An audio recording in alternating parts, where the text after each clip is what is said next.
4 keys to success for intrapreneurship. Yes, you heard that right. Intrapreneurship, not entrepreneurship. And while there is a ton of great content out there on entrepreneurship, okay, there are 2 main reasons why this is not that. 1, I'm not an entrepreneur, so I'm not going to talk about things that I don't know about.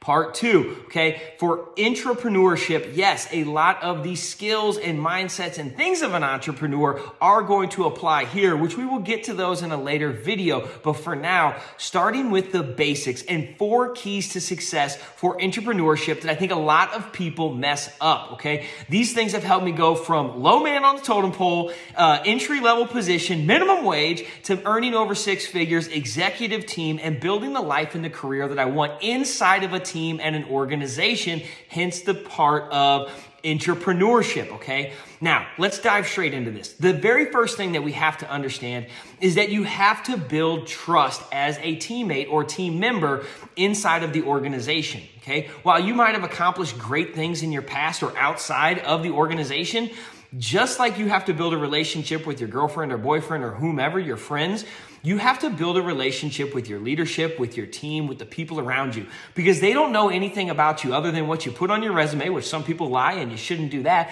but they don't know anything about you other than what is on your resume or what you talk about or how you show up on a day-to-day basis. So remember, it's not about what you say, it's what you do, okay? And how you do those things consistently is going to allow you to build trust. And the more trust that you build with the business owner, okay, or the entrepreneur, the more opportunities you are going to get. And the more opportunities that you get and the more that you succeed in those, okay, now you are creating more value in your position.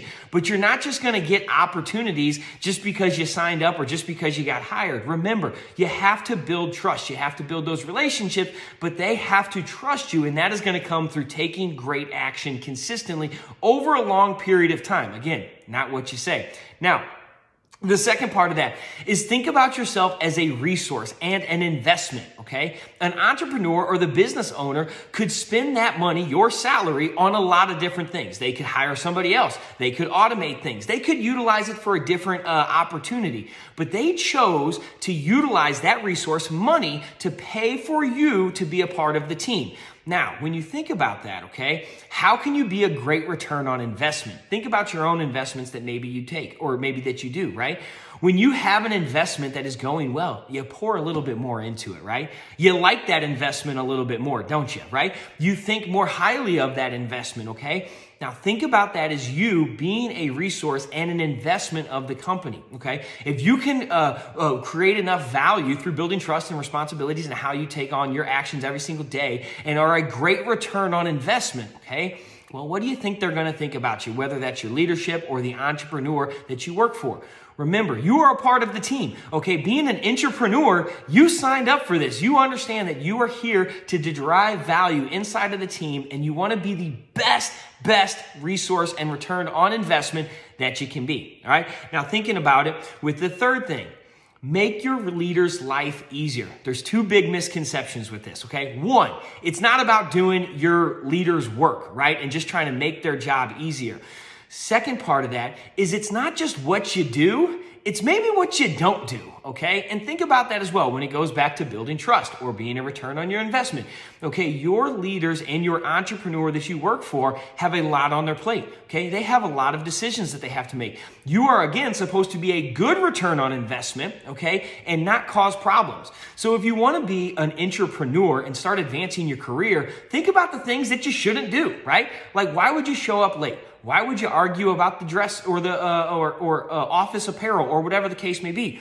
When thinking about these things and being a great teammate, okay, following the rules, okay, is a very good thing that you can do. And understanding, why are you going to cause a big stink about those? Do you want your reputation associated with the guy that is late, the guy that doesn't, wear the dress code, the guy that can't follow the procedures, the girl that, doesn't know how to execute on X, Y, and Z or whatever the case may be?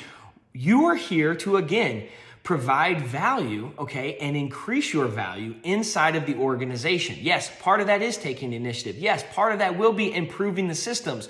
But remember, especially when you're getting started, it's not just about what you do, okay? It's about what you don't do. And that can help you become a better asset for the team and make your boss or your leader's job easier, okay? Now, with that, performing inside of your role. Don't forget that. Don't overlook that, because a lot of people want to go for, oh, what more can I do? What more can I do? The very first thing that you need to do is undeniably be executing in the role that you were hired for. Remember, being a good return on investment and building trust, and that is also going to make your boss or your leader's life easier, okay? Now, the fourth thing to think about here is learn not to be afraid to be that guy, okay? What do I mean by that?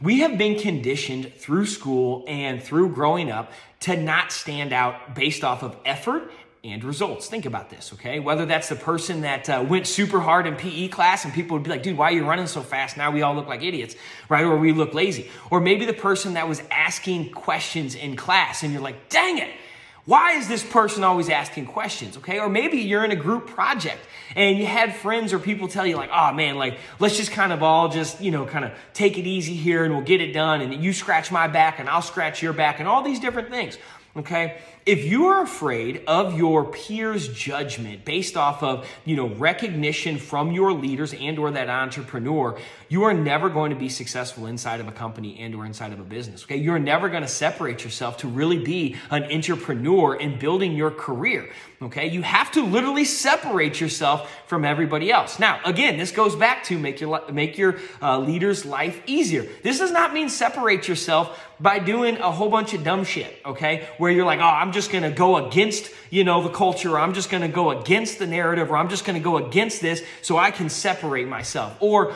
it's not putting teammates down. It's not stepping on teammates. It's not, lying. It's not trying to take opportunities from other people on the team, because when that shit comes out, okay, you just eliminated trust, okay? You're going in the wrong direction, if not fired. You've made your leader's life harder, and you're a worse return on investment. So you've just went against all of the first three keys when doing these things. So when you think about it, okay, you have to do it with the right intent, okay? And thinking about how can I make sure that I am separating myself with the effort that I give and the productivity and the results that I deliver. Because at the end of the day, it's not about just how much effort you put in. It's about the results that you deliver inside of that company and that team, which once again, the more results that you deliver inside of the role that you have been hired to do, especially out of the gate, the more trust you are going to build, okay? The better return on investment you are going to be as a part of a resource for that company. You are also going to make your leader's life easier, as well as the people around you, which will give you an opportunity for other opportunities that you can excel at. And as you excel at those and continue this cycle and build more value in yourself and build more trust inside of an organization, now you are truly becoming an entrepreneur inside of the organization and can build the life and the career that you want. So those are the 4 keys to success of being an entrepreneur.